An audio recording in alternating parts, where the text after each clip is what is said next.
The pandemic is also having a big impact on schooling as states weigh whether to open buildings back up for in-person learning. For more, Emily Oster joins me now. She's a professor of economics and public policy at Brown University. Emily, it is a delight to have you. I've followed your writings, and you have a lot to say. In this case, the rise of COVID cases has caused many parents to opt out of sending their children to physical school buildings or daycares and explore some interesting options like microschooling and pandemic pods. Can you tell our viewers a little bit more about what these different options are and who's employing them? Sure. So I think one thing is just in general, when people did not have access to schools or childcare, there was a kind of idea that we'd get together in a pod with our friends and our kids would have some socialization. Sometimes people are calling that a pandemic pod. As schools have sort of talked about reopening or decided not to reopen, or we've moved to sort of virtual schooling, people are now talking about something a bit more formal. Like, you could call it a pandemic pod, you could call it a micro school, a learning bubble, where kids are going to be together in a group at different people's houses, but learning in this small group, supervised in some way. And I think these are going to come in a bunch of different options. You can kind of think about it as homeschooling in a group, basically. And what are some of the benefits to methods like these? So I think, for people who are not able to go back to school, I think there is a really big concern that kids just learning alone in a room with a Zoom with no socialization are missing out on some of the important features of school. So I think one thing is just this is a way to have some socialization aspects of school, and maybe it would be safer than being in a big classroom, even if that were available, although that's a little unclear.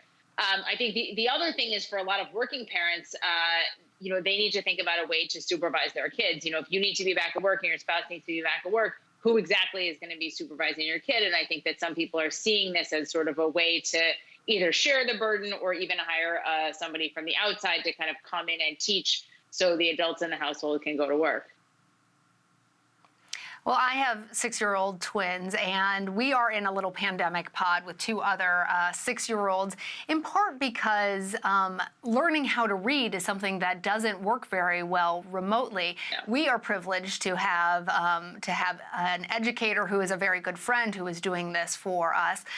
But I imagine for other families who don't necessarily have those same sort of resources, that this is very difficult. How are people actually going about doing this?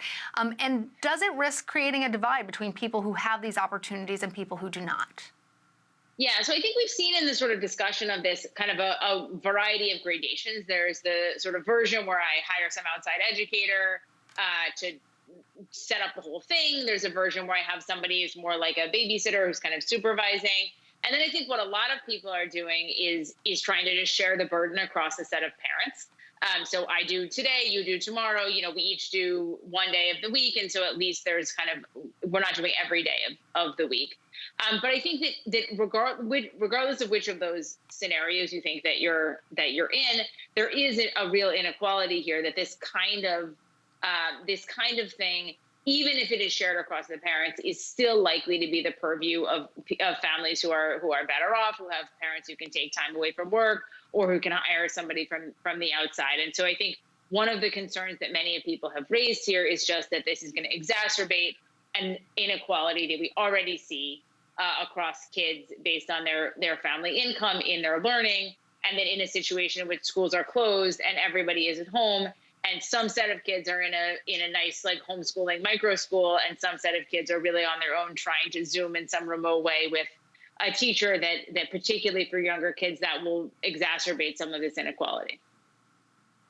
So given those concerns, how likely is this trend to become something that is widespread, particularly as it sounds like a lot of schools are talking about some very big hurdles that they're facing in terms of actually sending kids back into physical buildings in August, or even as soon as September?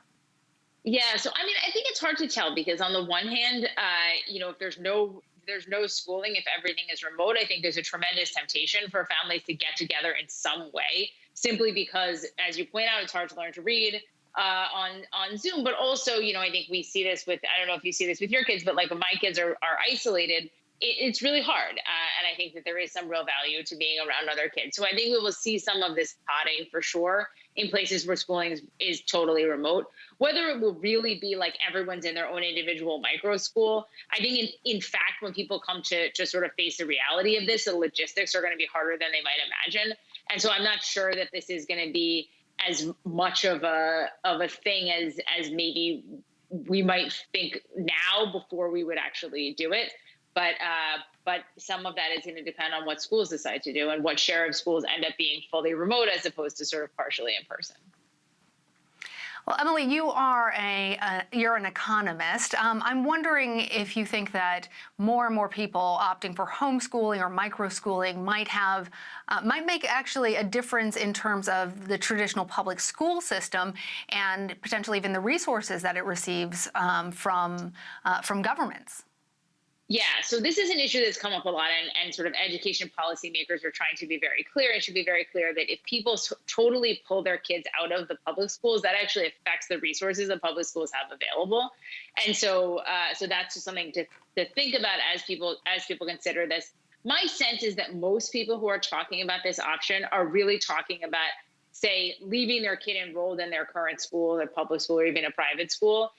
So engaging with the school, but having someone come in to sort of scaffold the remote learning and to supervise some of it, and maybe to provide some additional things. But I think if we saw that in fact many people pulled their kids out of school completely and left the public school system, yeah, that would have very significant impacts on the public school financing, which would also in turn have big impacts on kids who are remaining enrolled in the public schools, which are now kind of even more underfunded than they already are. So there's a lot of policy issues on the table here. So Emily, one last quick question, but one of the things I really love about your writing is that you tend to tell parents to be a little easier on themselves than we sometimes are. What's your advice to all of us parents who are struggling right now during the pandemic? Yeah, so I think one of the things I wrote the other day was like, take a moment. It's okay to panic. Like, it's okay to be like, oh my God, I don't know what I'm going to do. And then, you can move forward and try to make your decision. But I think sometimes we're always in this moment of being like, okay, I got to keep it under control. I got to keep it under control. I think it's reasonable to say, it's okay to be like, you didn't sign up for this and there are no good solutions. And it's okay to just like take a moment and eat a pint of ice cream and be like, oh my God, I'm panicked. Emily Oster, thank you.